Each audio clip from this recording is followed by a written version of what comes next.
नमस्ते, मैं सुधीर चौधरी हूं। आज हम उस व्यापार युद्ध पर चर्चा करेंगे जिसने वैश्विक राजनीति, कूटनीति और अर्थशास्त्र को पूरी तरह बदल दिया है। जब एक साधारण टीवी विज्ञापन किसी देश की आर्थिक नीति पर हावी हो जाए, तो समझ लीजिए कि हम सिर्फ व्यापार विवाद की बात नहीं कर रहे हैं। हम राजनीतिक सत्ता के लिए एक सच्ची लड़ाई का सामना कर रहे हैं। 2018 में डोनाल्ड ट्रंप, जो हमेशा हर बातचीत को हितों के सीधे आदान प्रदान के रूप में देखते थे, ने एक ऐसा फैसला लिया जिसने दुनिया को चौंका दिया।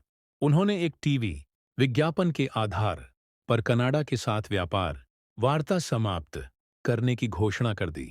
इससे हर कोई हैरान रह गया, क्योंकि यह सिर्फ एक विज्ञापन नहीं था, बल्कि एक राजनीतिक कदम था, उनके अमेरिका फर्स्ट दर्शन को चुनौती। यह विज्ञापन न केवल उनकी नीतियों का खंडन करता था, बल्कि उनके अहंकार पर सीधा प्रहार भी माना जाता था। लेकिन ट्रंप की नाराजगी भरी प्रतिक्रिया के बावजूद भारत अमेरिका व्यापार संबंधों में एक नया अध्याय लिखा जा रहा था। यह अब कोई आर्थिक समझौता नहीं था, बल्कि वैश्विक नियति का एक रणनीतिक पुनर्गठन था। पूर्व विदेश मंत्री राजेश अग्रवाल ने हाल ही में संकेत दिया था कि भारत और अमेरिका के बीच बातचीत तेजी से आगे बढ़ रही है और एक आशाजनक समझौता होने के कगार पर है। यह एक उल्लेखनीय बदलाव का संकेत था। कनाडा से नाराज ट्रंप भारत के साथ विश्वास का एक नया दायरा बनाने की शुरुआत कर रहे थे। अब सवाल यह उठता है कि एक टीवी विज्ञापन इतना प्रासंगिक कैसे हो गया? क्या भारत इस भू राजनीतिक बदलाव का फायदा उठाकर अपनी रणनीतिक स्थिति मजबूत कर रहा है? आइए गहराई से देखें। ट्रंप का राजनीतिक दर्शन स्पष्ट है। जो मेरे साथ है वह मेरा सहयोगी है, और जो मेरे साथ नहीं है वह मेरा व्यावसायिक दुश्मन है।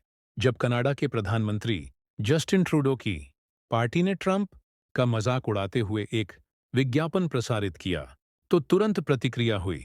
ट्रंप ने बिना किसी हिचकिचाहट के अपनी नाराजगी जाहिर की, कनाडा के रुख को अस्वीकार्य बताया और देश के रुख बदलने तक बातचीत स्थगित कर दी।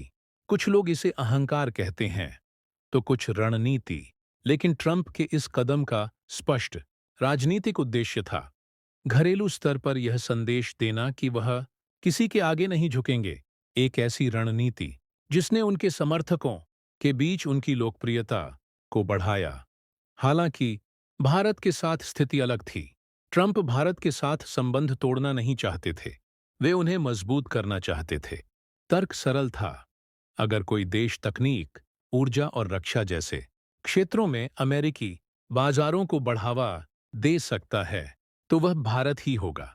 भारत ने यह समझ लिया था कि अमेरिका सिर्फ व्यापारिक साझेदार नहीं है, बल्कि एक संभावित रणनीतिक सहयोगी है, जो उसकी अपनी सुरक्षा और समृद्धि के लिए एक ढाल है। 2022 में भारत और अमेरिका के बीच व्यापार लगभग $200 अरब तक पहुंच गया, और आने वाले वर्षों में यह बढ़कर $300 अरब तक पहुंच सकता है। दोनों देशों के बीच आर्थिक संबंध लगातार मजबूत होते जा रहे हैं, सिर्फ बातचीत से कहीं बढ़कर, बल्कि एक ऐसा गठबंधन जो तात्कालिक हितों से परे है। कनाडा के साथ ट्रंप के अहंकार के विपरीत, भारत के साथ हमारे रिश्ते आपसी सम्मान और पेशेवर सहयोग से आकार लेते रहे हैं। यही भारतीय कूटनीति की ताकत है, जो संकटों को अवसर में बदलना जानती है। ट्रंप अपने अमेरिका फर्स्ट के आदर्श वाक्य पर अडिग हो सकते हैं, लेकिन उन्होंने यह भी माना कि चीन के बढ़ते प्रभाव का मुकाबला करने के लिए अमेरिका को भारत का साथ चाहिए, और भारत ने भी अपनी रणनीतिक दृष्टि से इसी तरह का रुख अपनाया। अमेरिका उसका प्रौद्योगिकी हस्तांतरण साझेदार हो सकता है, जबकि भारत अमेरिका का विनिर्माण केंद्र बन सकता है। ट्रंप के कदम सिर्फ आर्थिक ही नहीं, बल्कि मनोवैज्ञानिक भी हैं। कनाडा से नाता तोड़ना और भारत के साथ रिश्ते मजबूत करना दुनिया को एक साफ संदेश देता है, मुझसे पंगा मत लो, और मैं उन लोगों की कद्र करता हूं जो मेरे साथ हैं। हाल के महीनों में दोनों देशों ने प्रौद्योगिकी, कृषि, ऊर्जा और डिजिटल क्षेत्र जैसे रणनीतिक क्षेत्रों में समझौतों पर हस्ताक्षर किए हैं। अमेरिका भारत को वैश्विक विकास के एक इंजन के रूप में देखता है और भारत ने खुद को अमेरिका के एक प्रमुख साझेदार के रूप में स्थापित किया है। वैश्विक वार्ताओं में भारत अब एकमात्र अनुयायी से आगे बढ़कर एक नेता की भूमिका में आ गया है। बदलते वैश्विक परिदृश्य में भारत अब अमेरिका से सीखने वाला एक छात्र नहीं, बल्कि एक समान भागीदार है। यह बदलाव अंतर्राष्ट्रीय वार्ताओं में भारत के बढ़ते प्रभाव में परिलक्षित होता है। नरेंद्र मोदी सरकार जैसे पहलों के साथ में किन इंडिया और डिजिटल इंडियाज ने अमेरिका को भारत को केवल एक उपभोक्ता बाजार के रूप में ही नहीं, बल्कि एक नवाचार महाशक्ति के रूप में भी पुनर्विचार करने के लिए मजबूर किया। यह तब स्पष्ट हुआ जब अमेरिकी अधिकारियों ने भारत को वैश्विक आर्थिक भविष्य को आकार देने में निर्णायक भूमिका निभाने वाले राष्ट्र के रूप में देखना शुरू किया। इस नए वैश्विक परिदृश्य में महाशक्तियों की पहचान अब सिर्फ उनकी सेनाओं से नहीं, बल्कि उनकी व्यावसायिक साझेदारियों से भी होती है। और भारत आर्थिक कूटनीति की इस नई दुनिया में अलग नजर आ रहा है। इस मेल मिलाप का असर साफ है। जब ट्रंप कनाडा से कह रहे थे कि कोई समझौता नहीं, भारत और अमेरिका के प्रतिनिधि मेज पर बैठकर इस मुद्दे पर चर्चा कर रहे थे। भव्य समझौता जो दोनों देशों के वाणिज्यिक और भूराजनीतिक भविष्य को नया आकार दे सकता है। भारत के साथ जुड़ाव अमेरिका के लिए सिर्फ एक राजनीतिक विकल्प नहीं है, यह एक रणनीतिक जरूरत भी है। चीन के मुकाबले भारत को मजबूत करना अमेरिका फर्स्ट एजेंडे की वैश्विक स्वीकृति सुनिश्चित करता है। साथ ही अंतर्राष्ट्रीय मंच पर अमेरिका की अपनी स्थिति भी मजबूत करता है। आज अमेरिकी व्यापार लॉबी भारत को सबसे बड़ी संभावनाओं वाला बाजार मानती है। कनाडा से अपनी निराशा के बावजूद ट्रंप भारत को अपने विशाल बाजार और नवाचार की क्षमता के साथ वैश्विक भविष्य की कुंजी मानते हैं। भारत का परिवर्तन केवल एक आर्थिक बदलाव नहीं है, बल्कि वैश्विक धारणा में भी बदलाव है।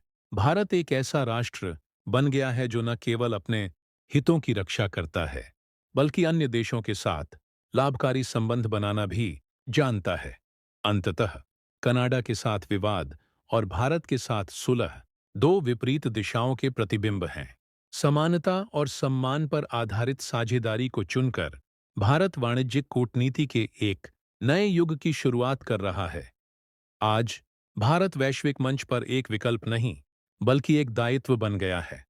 नई वैश्विक अर्थव्यवस्था में फलने फूलने की इच्छा रखने वाले किसी भी देश के लिए इसकी भूमिका अब केंद्रीय और अनिवार्य हो गई है।